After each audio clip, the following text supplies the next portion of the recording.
Hey YouTube. So Friday came and it's sunny for all intents and purposes, but it certainly isn't any warmer, and it's supposed to get cooler as we go. This thermometer out in the sun here is showing 30, let's see, that would be 32, 4, 6, 35 degrees or so. It's 60 in the kiln. I expect that to warm up pretty good. The sun's just starting to hit it. You can see there's some shadows on it a little bit, but I expect that to get a lot warmer. I want to go over something with you that I thought was amazing, and I had not thought about it, but then when I gave it some thought, it made a lot of sense. I want you to take a look at this log. Now, this piece of this triangular shaped board here, let me zoom back on this. That board on the top there is pretty straight, but take a look at the log. Move this shovel. Look how wavy this cut is. Wow. Wow. And wow. Now, I was doing a little bit of research on the waviness of, why a log gets wavy when you cut it. And a couple of the things that I saw in Woodmizer's book was a dull blade, a wrong set on the teeth on your blade. What else was there? There were two other things. See, a dull blade, the wrong set. I forget what the other two things were. But anyway, what I want to get at is this. I came across, I think it had something to do with the tension, not enough tension. But I'm not sure about that. Don't quote me on that one. But let me put it to you like this. The blade that cut this log was brand new, out of the box. And I had put it on the sawmill last week on Saturday. If you remember, my buddy was supposed to come over here Saturday and cut some white pine, and he got stuck with his backhoe and we never got any cutting done.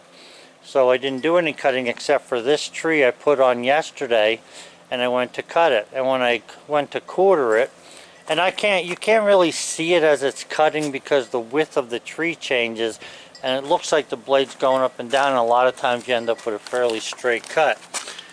But this cut is very wavy. So let me explain this to you. There's a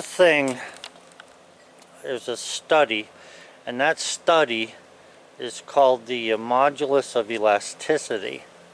Now, I came across that modulus of elasticity in surveying. Your goal in surveying is to get the measurements of something as close as you possibly can. There's a rule in surveying: you can never know the true distance because it all depends on how far out you take it. For easy to understand thing like decimal points, for instance. If you take one decimal point, you can measure to the closest decimal point. But then there's two decimal points, so then you have to measure to that, or 3 or 4 or 5 or 10 or whatever, and that changes the measurement. So it's sort of like rounding off. We'll say something's about 3 feet when it could be 2 foot, 10 inches. And that, if you're talking feet, that's close enough. But anyway, in this study, and that's what it is, it's a study. Modulus means, now don't quote me on this, I don't know if it's an Italian word or a Latin word, but modulus means measurement. So it's the measurement of the elasticity of stuff. So here's the thing, and I have something here hanging up that's a perfect example of this. I usually don't wear my belt, and I'm not wearing it today, but let me back up here. Yeah. If you look at that belt, it's hanging up on the top there, and I have it in the center of the hook. and instead of hanging straight, it curves to one side, okay? And if you look closely at it, you can see that it curves up in here, and then it curves more, and then at the end it curves even more.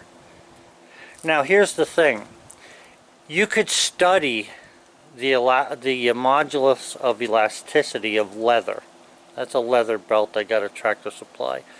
But the effects of elasticity and a strain on material is what has caused this belt to not be straight. Because when I bought it, it was straight, okay? But it does this because of wearing it. You're putting pressure on it in different ways, and that's the shape it takes. Well, it's the same thing that happened with this blade. What happened here was I put the blade on the sawmill last Thursday, or last Friday or Saturday. I'm not sure which day it was. I think Saturday morning. And the thing is that because, let me take the pin out of that cover. Because we didn't do any cutting, I left the saw blade in tension for the past Saturday, Sunday, Monday, Tuesday, Wednesday, Thursday. For the past 5 days, it's been in tension. So, because that saw was in tension, that blade, the same way that that belt took on a shape, even though it's leather, so does the metal on the saw blade take on a shape. And I had heard a couple guys and read a couple things on the forestry forum where they said that Woodmizer told them to always take the tension off the blade. Now, as true as I'm standing here, I'm just going to tell you that no one told me that, and I'm not saying I shouldn't have known it, because I do know about the modulus of elasticity, which talks about the, you know, this stuff taking place. But anyway, here's what I want to get at. The blade was brand new. Right now the blade's not in tension. I have the tension off. You can see the handle there is down. The blade was brand new. Oh, I know what one of the other things was. If you have sap on the blade, that can cause a wavy thing. Now, this blade was brand new. This blade was sharp, and this blade was tracking good. But because we've got some sap buildup on the rollers here, which I should have took off, and this one. Now that sap that's built up in there only came from the log that I cut yesterday. Actually, from that wavy log is where it came from. But I believe that because I had tension on the blade, and I haven't seen this, I'm looking for it in Woodmizer's book, so if any of you guys have an LT15 book, if you want to put in the comments where it tells you to relieve the tension when you're not using a saw, I'd like to see it, because I've been just sort of rushing through it because I'm in the middle of working on a car that's 1,500 freaking pages of electrical nonsense. But anyway, I haven't had a chance to find it in the book. But I figured I'd show you that belt, because think about this. If the tension on the blade, and actually the tension on the blade is, now we are talking about a science here. We're not talking about something you can easily see. The tension on the back of the blade is going to have less effects than the tension on the front of the blade. Why? Because you have these gullets cut in here. So when you pull on something, and that belt's a perfect example, it tends to put a bend in it. And when it puts a bend in it, here's the thing.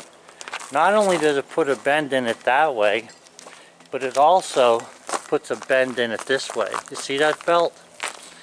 You see how that's bent outward?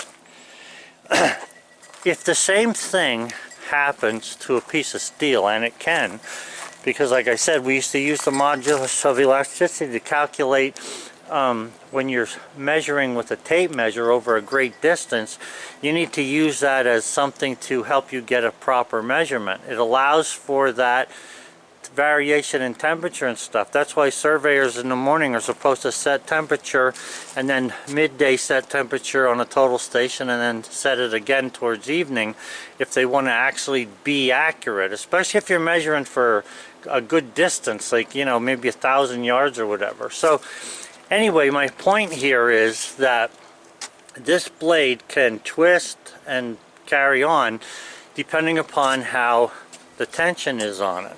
If there's not enough tension, if there's too much tension, you can end up with these problems. So with this LT15,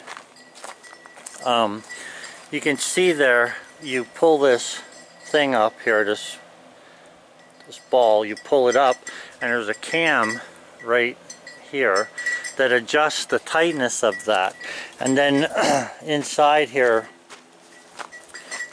this rubber cushion tells you when it's adjusted properly. When the top head of this bolt is at the end of the cushion, that's when it's supposedly adjusted properly. It has nothing to do with the blade guides as far as being out of sync or anything.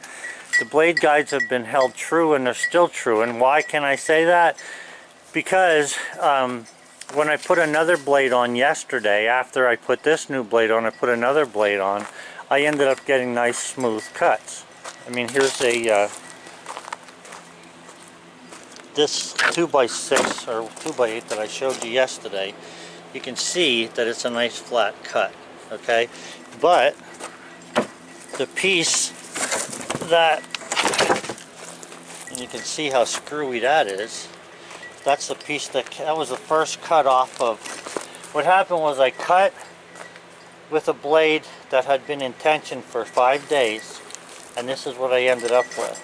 So then I put a new blade on and I trimmed this wave out of the log, and that's how I ended up getting this 2x6 here nice and flat. So apparently the blade should not be left in tension when you're using the saw. I'm saying apparently, and here's why. I looked at the saw blade and thought, when I first got the machine, should this be relieved at night? And my theory was, at that point, knowing the modulus of elasticity, I mean, I know about this stuff. My theory was, if you keep it in tension, that should keep the blade straight. So in other words, the blade's always turning, going around this wheel, and I felt as if keeping it in tension would keep it straight. But then, the more I thought about it, if this blade was like a, you know that springy stuff you put around a pallet of wood to hold it in place? They use nylon now, but it used to be metal, a banding. That stuff would stay straight because it was the same thickness on each side. It didn't have gullets cut in it like this does. And that's basically spring steel, sort of like what these are. But that's what I was thinking when I first thought, should I relieve the tension? I thought, no, I'm going to let it go. But then when I came out and I cut this board and I got this, I mean, I couldn't believe this. And I didn't say anything yesterday because I was trying to figure out what happened. And now I know what happened. So, you know, it was a new blade, sharp blade. The blade was set properly. But the problem was it had been in tension for 5 days. And the worst thing about it, even worse than keeping it in tension, was that over the past 5 days, the temperature outside here went from 60 to 20. 3 different nights in a row. It went as high as 60 and down to 20, and the one night it was 18. And all those variations in temperature are making this thing talk to itself out here. It's making it do things that it normally wouldn't do. And that's, like I said, as doing surveying work, you have to apply that study of elasticity to your measurements. So in other words, when you measure with a tape measure, which is how they used to measure, they didn't use a EDM where, you know, the instruments they have now, like I have a total station that measures to the nearest, I think, thousandths of a foot, and it does it electronically and plus optically, I suppose. But the problem here is that I believe that keeping it in tension, especially when you have a variation in temperature outside, which causes it doubly, if keeping the blade in tension causes a problem, then keeping a blade in tension and temperature ranges jumping 60 to, down to 20 is going to cause more of a problem. So I believe that that's what happened, because as soon as I put the new blade on, if the guides would have been out of whack, this cut here would not be straight. It would be crooked, and you can see it's nice and straight or flat. So if it was the guides, or if it was the mill somehow, it would give me a goofy cut. And keep in mind too, if you guys have ever used a timing light and shined it on the belt of a running motor, you can see that the belt actually expands on the pushing side of a pulley, not the side that's leaving the pulley, but the side that's going into the pulley. And if you think about that here, this blade is going that direction. So that means that the blade has a tendency to buckle on this side of the log, okay? On this side, if it's not tensioned properly. Now, it appears that Woodmizer has done a lot of research on this and a lot of thinking to get this thing to work good. And it does work good. It's not the mill here. It's not their blades. These are the doubly hard blade, I think they're called. They're somewhere between 16 and 25 bucks a blade, I want to say. Maybe even a little less. But the point is it's not the blade, because when I put another blade on exactly out of the same box, now yes, I cannot swear that it was the exact same blade, because nobody can. Even the people who make them can't tell you that. But here's the point. I believe because of it being in tension that it caused me this wavy cut. So I took the blade out of tension, and I don't know this blade here, but this is a newer blade. Now the other blade that I had in tension, I put back in here. Now here's what I did yesterday. Because I have been doing this since I bought the saw, I put the blades in my garage to sharpen. Since I've been doing this since I bought the saw, leaving the blades in tension, I decided yesterday that what I would do is buy all new blades and then not keep them in tension. I don't have a problem sharpening a blade, and I don't care what anybody says about sharpening blades with a file. It's been done for hundreds of years, and I did it, and it works good. The saw cuts very nice when I sharpen a blade. So it's not the sharpening of the blade that caused this wavy cut. However, when I did sharpen a blade and I set it wrong, I had put the set the wrong way on the blade the first time I did it. That did cause a wavy cut, which, if you watch my videos, I had to rethink that. And I did, and found out, what they use, and that works fine. The set, when you use the proper set. But anyway, this is what this video is about. And like I say, the study is called the Modulus of Elasticity. It's about everything. They have factors that you can use for calculating this difference in everything from steel to plastic to rubber. I mean, if you think of a rubber band, it has a lot of elasticity. Steel does not have a lot of elasticity, and it goes on, and these guys have been studying this stuff for hundreds of years. But it's becoming more common to people that understand it in the little bit higher sciences than just what a normal person would encounter. But anyway, I just thought I'd make this video about this, and I bought, like I say, 15 new blades, and I'm not going to keep the stress on any of them. I was reading on one of the sites there where the guys, even if they take off for lunch, take the stress off the blade. Well, I can be that obsessive, so I will do the same thing, and then we'll see what happens here. So today I'm waiting for the sun to melt some of this stuff up here.